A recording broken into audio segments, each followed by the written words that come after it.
name's Yersinia Pestis, also known as Black Plague, but you can call me Sarah. Or Queen Sarah. Or Beyonce. Your choice. I killed a lot of people, but I'm actually pretty awesome. And even though I killed a lot of people, you'd be surprised how awesome I am. And there's a lot of history and culture and events that happen because of me. And I'm really awesome. Like, really awesome. Like, really, really, really awesome. So let's start. First of all, I want to talk about my favoriteest things of all time. Like, all ever time. They're like my favoriteest things ever.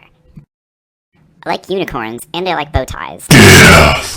Because I killed millions of people. They estimate from 75 million to 200 million, and from little as 1/3 of the population of Europe to a full 1/2. This is because so many people were dying, people didn't know how many people were actually dead. Isn't that great? Remember when I said you can call me Beyonce? Well, there's a lot of meaning behind that. Turns out, I dropped a hot new single in the medieval ages. That's right, I dropped a hot new single. Know what it's called? Yeah, you probably do, because you probably sung it as well. Ring Around the Rosie? I think it's pretty good. You'll think so too, because I'm just that amazing. It turns out that song has a lot of deeper meaning. Ring Around the Rosie was a kind of dance that the kids would do at that time. A pocket full of posies was the spices and the flowers they would put in their pockets to try to avoid me and not have to catch me. Because, I was just that amazing. And we all fall down. Well, we all fall down. And so yeah, the thing is, people really developed a really emo and pessimistic view on the world because they were blinded by my awesomeness. You see, when your family is dying, and your friends are dying, and your distant relatives are dying, and the clergy are dying, and your neighbors are dying, and the nobility are dying, you have nowhere to go. And since the priests are dying, no one has any idea who's gonna go to heaven. Most people thought that the world was ending and they all end up in hell. Isn't that great? Yeah, apparently my fabulousness is that important. And so later, this kind of culture developed, like the Danse Macabre, and those kind of negative stuff, which I'll go over later. Don't worry. So this has been my home since like forever, and I love it, with all my bacteria. Though I actually started in Central Asia in 1338 to 1339, and by 1346 I had reached China and India. And then I reached Northern Africa in 1347 and Italy in 1348. And then I was on a roll. First I went to Spain in 1348, and then when people loved me there, I spread to Germany, and then I got to France, and then 1349ish I got to England, and then I spent to the northern countries, including Russia. Though do notice I skipped this one bit, because I don't know, I just didn't really like them. They weren't cool enough for me. In fact, I'm not even sure why. So the thing about me is I'm not any ordinary bacteria. I'm a fabulous, famous, awesome bacteria. So I need really good transportation. If you needed transportation that I needed, you would need Cadillacs and, Toyotas. And so therefore, I ride on fleas' stomachs. And then that isn't even fancy enough, so then I ride on rats. And that isn't even fancy enough, so I ride on boats after that. So the boats dock at the port, and then the port unloads the rats, even if the ships can't dock. And then the fleas get on people. And because I infect their stomachs, they regurgitate me into the human. The thing is, not only am I awesome, I'm also unstoppable. The thing is, if the cities around a city have already been infected, and that city is kind of wary, like it doesn't know if it wants me to go there or not, I can go there anyway, because if the ship docks, the rats can sneak on the docking ropes and then get into this city. Then I can infect everyone, and they'll love me, and die, but mainly love me. That's how it was transmitted so quickly, because not only could the ships transport me, but then the rats could, wherever people went, and the fleas where the people or the animals went. So I was all over Europe, very quickly as well, reaching all the way as far as Russia. Sisterhood of Traveling Black Plague Fleas. That should be my next book.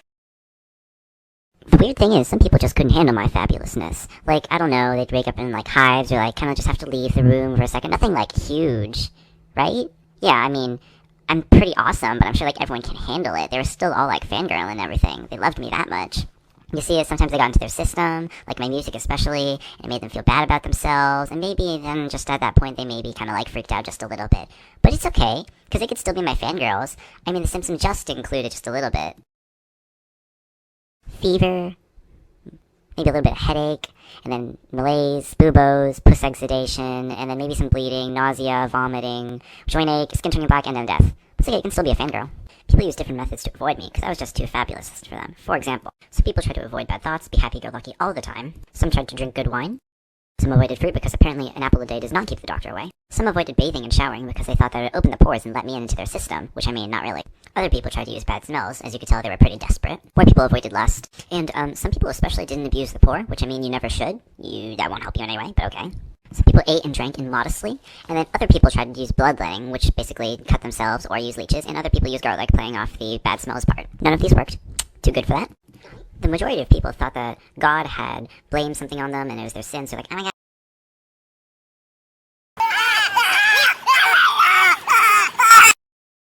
And so they were kind of complaining about that. It was actually just bacteria. And other people thought that was bad alignment of the stars that was actually making bad gas that would float to Earth. So basically space farts. And then another group of people thought that the Earth had cracked open somewhere and was letting out bad ancient gas, so Earth farts. And then even more people thought Jews were poisoning the water. But I don't know, I blame Obama. No, they're these really cool people who wore masks, and I think they were the ultimate fangirls. Like, they were, like, the best fangirls out of all of my fangirls, and that's a lot in Europe. And they were basically, like, witch doctors and, like, try to go cure people. They were kind of cool, kind of mysterious. So what they did was they had these, like, masks with beaks in them, and then what they actually do is store flowers in the beaks to try to, like, not catch me because I was just too, like, awesome for them. I don't know, I think they were crazy to be fangirling, though. And then also there's this one guy who was weird because he was actually a fruit vendor before he became a witch doctor. And there's, like, no connection, and, you know, you don't, like, they said fruit was, like, bad for you if you have, like, me in your system and you feel bad about yourself. But I don't know, I guess happy to be fangirling, like, whatever they can do to either make money or just be, like, closer to me. Yeah. Then also it's interesting because, like, sometimes, like, robbers or pirates, if they needed money when I was, like, in Europe, they would, like, steal witch doctors and, like, ransom them back to towns for money, which I'm okay with. I think it's kind of cool. But, whatever. So these other guys, and they were, like, crazy fangirls, and basically what they would do is go around hitting themselves with barbed wires. Something about, like, getting the big man upstairs, that's God, to forgive them.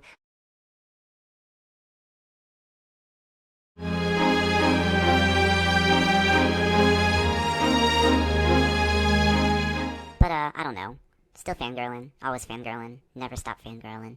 So they would go from city to city throughout Europe, especially in northern Italy, and they would just, you know, go through cities and hit themselves on the back, like asking big man for penance and forgival, and maybe, like, they'd go to heaven and stuff. And obviously got, like, different receptions, like some people liked them, some people didn't. Kind of feel bad for them because they did suffer a lot.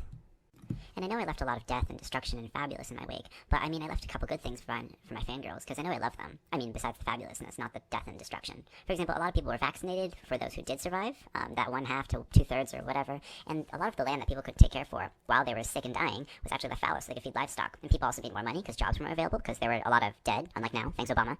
There were also different kinds of crops, so you didn't have boring old bread, wheat every single day. You had barley and potatoes and I think turnips and, like, carrots. It was great, you know, variety. Also, people became a lot less religious, which is good, made way for the Reformation, like Jan Hus and other Protestant sects, as well as the Renaissance.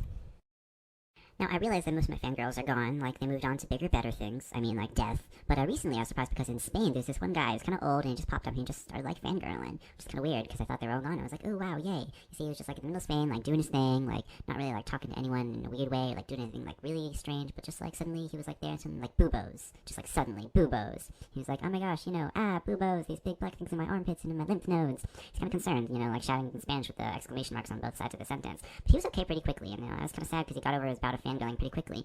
Because, the thing is, you guys have, like, antibiotics and, like, all this, like, hater stuff. Like, makes me go away. It makes me sad, okay? Like, hating, seriously. You gotta stop.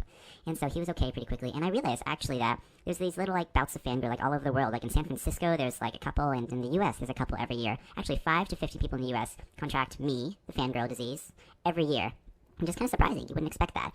In Madagascar, they actually found a antibiotic-resistant one. So, I mean, you never know. The possibilities are endless. You never know. That book I mentioned earlier, the one I should write about, that's right, The Sisterhood of Traveling Bubonic Plague Flies, maybe that'll become a thing. See it in Barnes & Noble's coming soon. I can just see it, fall of 2017.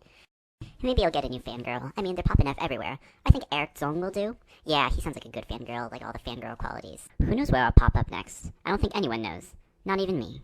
Only time will tell.